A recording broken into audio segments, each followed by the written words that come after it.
There's few people in the world that really know it. When you think about Sandusky, Ohio, most of us think about the thrills at Cedar Point. But this small community on Lake Erie's shore has another landmark. It can only be seen from hundreds of feet in the air or inside the private walls of this Masonic temple. We take a rare tour inside with Freemason Gary Miller. Back in 1818, another Freemason designed the map of Sandusky in a manner so unique, his Mason brothers don't know why. I think because he could. Masonic tools called the square and compass are built into the roads of Sandusky. It's the same symbol frequently seen next to George Washington, a Mason himself.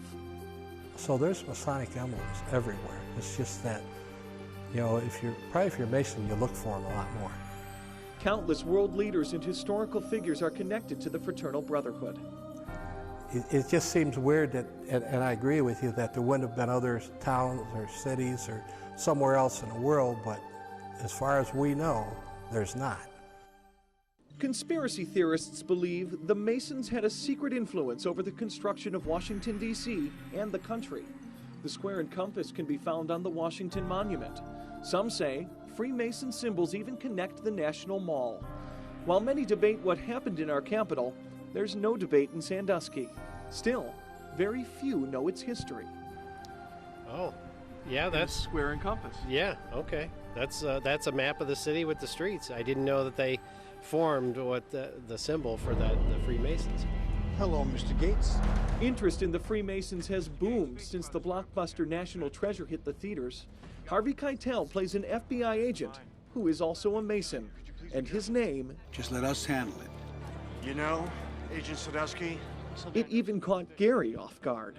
You surprised me with that one because I hadn't picked up on that, and I've seen the movie twice. Many consider the Masons a secret society.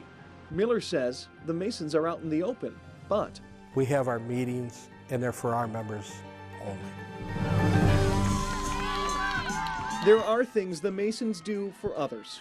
The group creates a large volunteer force for the Special Olympics. Gary says the Masons' purpose is to make the world a better place.